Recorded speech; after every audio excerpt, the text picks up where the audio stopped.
Hey guys, Danny Johnson here, and today I'm going to show you how this light pole extension works for changing light bulbs. We have one that's burned out over here that's really tall. Make sure you're wearing safety glasses. You don't want dust or a broken light bulb coming down on you.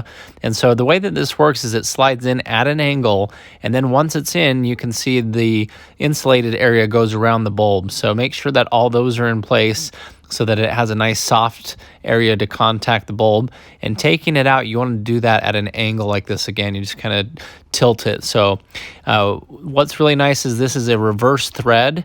So you would turn it counterclockwise to tighten it, which is usually backwards with how you tighten things, but that keeps it from coming loose on you. So we're going to go ahead and come up here. I'm going to come in at an angle, and then we're just going to gently straighten it out. And so you get a nice little grip on it there, and all you have to do, and notice too, if you're not careful, you can have the end of it come off. So be careful about that. I had to screw mine back on. Just want to show you that too.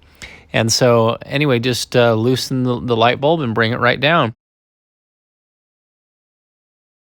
Okay, now we'll put our new bulb in the same way. Just put it in at an angle and just make sure that all the insulation is touching the bulb in the nice area. That also helps with the grip of the bulb. Okay, I'm just going to line this right up and start screwing it in. Works perfect.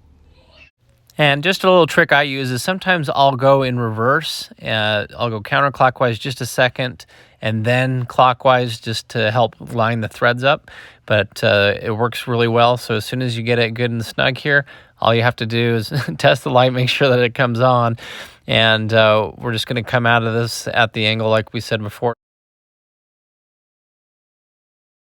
So please check the video description. I'll show you where you can pick this up on Amazon, and also a playlist of other videos that I have that are similar to this if you're interested. Feel free to subscribe if you're new to the channel. And as always, thanks for watching.